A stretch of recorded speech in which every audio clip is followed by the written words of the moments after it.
Hello friends, Adam here with FED.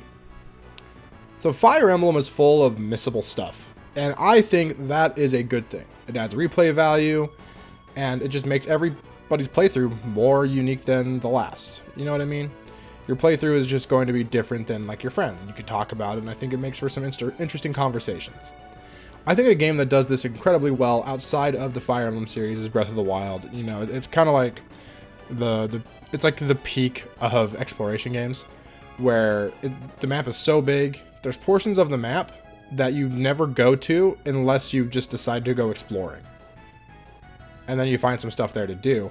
But like, there's no main story quest that pushes you to certain regions on the map, and you can just explore and find things. And I remember talking to friends and just being like, "Oh, have you found this?" And they're like, "What? No way!" And then they're like, "Oh, did you find this?" And I'd be like, "Oh my goodness, well, I had no idea." And cool things like that.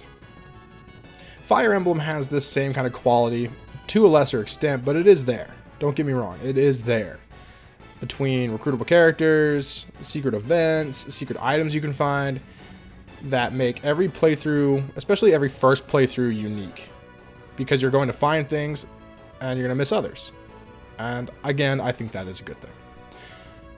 So, I understand the stress of missing things, the FOMO, fear of missing out. I understand that's present, and it really is present in kind of all of us. But I think if we are willing to fight that feeling, then our first experience with a game like Fire Emblem is going to be much more enjoyable than had we looked up how to recruit every character, or had we looked up where the most important items are, or how to get the perfect ending, or how to, or which characters are the best, what their growth rates are. I think ignoring those things can make your playthrough more special to you. For instance, I remember playing Path of Radiance for the first time, and I did it without a guide, just having fun.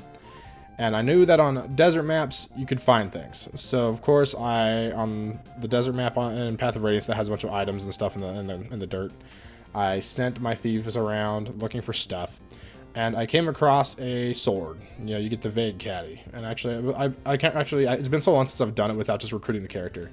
I'm pretty sure Stefan actually shows up and gives it to you. And you're like, oh cool, there's this weird looking swordmaster nomad man who's giving me this really powerful weapon. Awesome. And then you go on your way. But, so I missed out on recruiting this character, but come to find out later on that, yeah, you can recruit him. If you would have there's two particular units that you can have wait on that correct tile. And not only do you get his weapon, but you get him. And it's just replay value right there. I wanted to replay the game when I finished, when I found out that I could recruit Stefan. And I missed him. And, you know, it ended up being fun. He's a cool unit. I enjoyed that. Second playthrough for that reason. Not exclusively, but for a big reason is for that. And every Fire Emblem game has plenty of moments like that Stefan recruitment.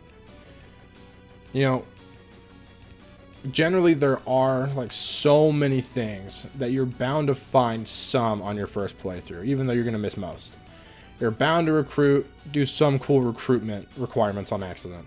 You're bound to find some really amazing item for some character on accident. Again, you're not going to have the perfect playthrough. You're not going to find everything. But again, that adds replay value. Replay value is a good thing. Get the most out of your video game, right? I mean, video games are expensive, man. They're expensive. So with that being said, I just want to encourage my viewers, to go back and play the older games in the series without guides. I know many of you started with Three Houses, or with Awakening, or Fates, or Echoes, or even just Heroes. You know, started with more recent games in the series. And I would encourage you to go back and play some older ones because they're awesome. I love them to death. But I'd encourage you to play them without guides. Just play the game. Read the story. Experience the game. You know, and if you read dialogue and you pay close attention to a lot of clues and stuff, that the game usually tells you how to do things. And that's awesome. Just do it, man. Just have fun. Don't worry about seeing everything. Don't worry about recruiting everyone. Don't worry about obtaining every item. Just play the game to have fun. So yeah, do it. Oh, and a quick note. Quick note on a thing you see around as like a first playthrough guide or a blind guide. I mean, if you really want to, I guess you can look at that. It'll tell you kind of like the basic things of the game so you don't, mess up like royally, like screw up super bad. But that's such a rare occurrence in Fire Emblem where that can happen. And even in the games where that can happen, you can still figure it out. You can still play the game. You can still finish it. It's pretty rare you get soft locked in a video game, right? Especially one made by AAA company, by Nintendo. Plays test it and all that, and it should be good. But yeah, like 36776, for example, and Genealogy of the Holy War is also a popular one for people to look up a blind guide. Just ignore those. Just play the game. Have fun. Have fun. Anyways, thanks for watching, friends. In the comments, share your thoughts on this video topic, but also I'd love to hear some of your favorite blind playthrough experiences. I think that'd be a really fun thing to talk about in the comments, so please share. Please like the video. It's a silly thing, but it helps the channel so much. It helps with visibility. It helps the YouTube algorithms be nice to me. So click the little blue thumb, or it's not blue, make the little thumb blue, and it'll make my day happy. So thank you. And again, thank you so much for watching. Subscribe. I'll catch you next time.